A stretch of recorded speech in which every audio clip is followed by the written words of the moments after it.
Hey, it's Big T. Today I'm going to tie a streamer pattern that I call the 5 Knuckle Frank. This is a purple streamer, which, as everybody knows, purple is a combination of red and blue. Red seems to be a color that triggers strikes. Blue seems to be a color that's very visible at depth, especially to fish. So what we're going to be using today, this is a 5.5 millimeter tungsten cone head. That's going to really help this fly sink, because even though it's not a humongous streamer, we are going to have a lot of bulk that's going to affect the buoyancy of the fly. And this is a number 4 3X streamer hook that I've got. It's a big T hook. We're going to use for the tail some blood quill marabou in a purple. You could also use woolly booger marabou in a purple. I'll kind of vary the two. I like both. Both have good action. We're also going to use purple medium Palmer chenille. I'm going to throw a little bit of rubber legging in on the very back, and this is a Blue Bard Crazy Legs. That's a purple blue combination. And then we're going to also come in with a little bit of a collar, and that's purple and black barred schlappen. So those are our basic ingredients. What I am going to do first, though, with this bead is I'm going to take, this is lead-free, you could use lead wire, but I'm going to take something, and the purpose of this is less necessarily to come in and weight the fly, and it's more so to pin that bead up and make sure it's not moving. So we're going to come in and do about 5 or 6 touching turns with that.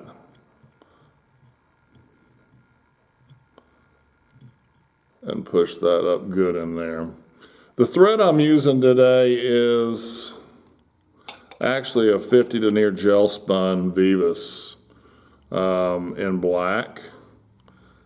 I've been playing around with this gel spun thread a little bit on my streamers because it's extremely strong stuff, but it doesn't create a whole bunch of bulk. And we're going to wrap that over top and in between the lead wraps. I like to get right behind that and kind of pull that forward several times, making sure I've got everything pinned up there well. I'm not going to worry about the transition between that lead wire. Need to grease my bobbin. And the hook, because that little bump right there we're going to take care of here in just a second. So I'm going to take one of the blood quill feathers, and I want to get it nice and pinched about maybe a little bit longer than the hook length. Front to back is where I'm going to pinch that, maybe 1 1/4-ish, and then transition it to this hand, and we'll come over top with some tight wraps and get that secured in. I'm then going to wrap this up to just behind where that wire meets and trim off. And so we've got pretty much a smooth, even body at this point, front to back. We're going to wrap back to our back, and we're going to take, this is two of the legs. I'm going to double it over.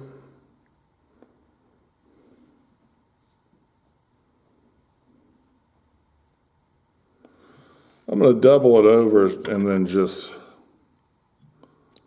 cut those so they're basically the same length. And then I'm going to come in and tie one in on each side. So we'll start on the far side.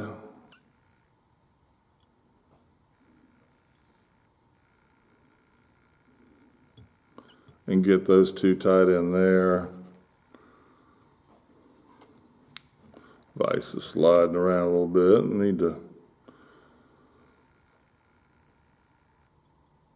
And when you tie these in, you want to kind of be forceful to make sure they stay right there along the side of that.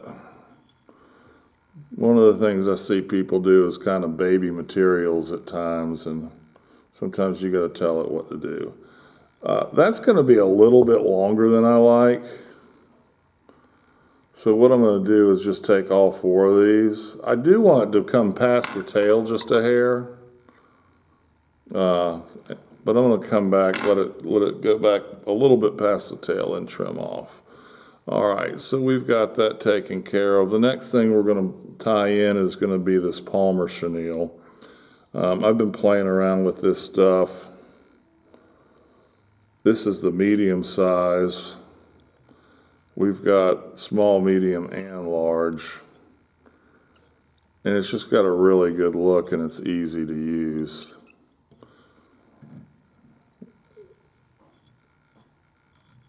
I want to preen these fibers backwards.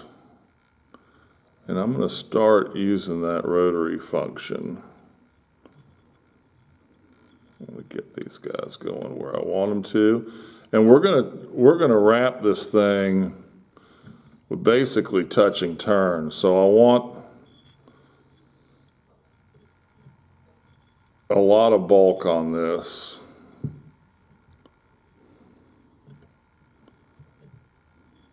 Again, as we wrap up, I'm going to manipulate this to get these in a rearward direction. Normally I would put that bobbin in the cradle, but you actually, in this circumstance, can just let her roll straight up the hook shank. Now, as we approach the cone, I am gonna wrap several times right here in front because I do want a little bit of bulk. I don't like the way that one wrapped. We're going to take it back. There we go. And then I'm going to come over top, trap that down a couple times behind, a couple in front, and we'll trim that off. So we got a nice thick body there. It's going to have a lot of movement when this thing gets going and gets wet.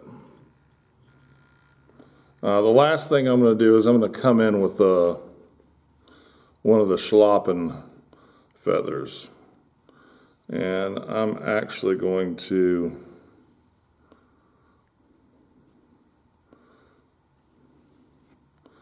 come in and I'm going to utilize the back end of this.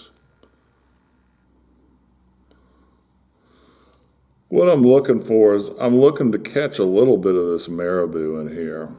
So I'm going to take this feather right here. And we've got a little marabou on the tail end. So I'm going to trim this off up here. And what that's going to do is that's going to give me a little tie-in point here.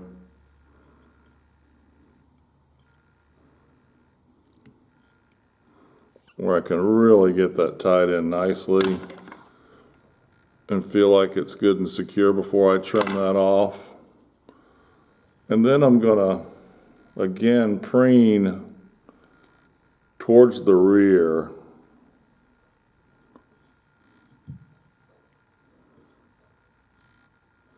My fibers, and then just catch one turn. Catch that back there. one turn of this marabou. What's your time today? Hey, George. How you been? Good. Going to trim that off. And we're going to wrap in front a good bit.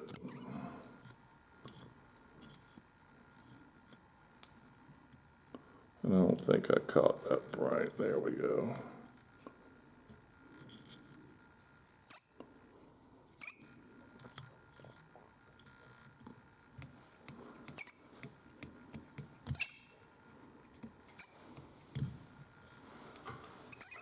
And do a quick whip finish and we'll be done.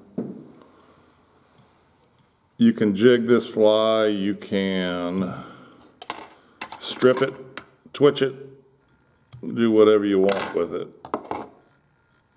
And it'll get a lot of action, and that color at times is deadly. I hope you enjoyed this video. Please comment and subscribe and visit my store, bigtflyfishing.com, for all these materials.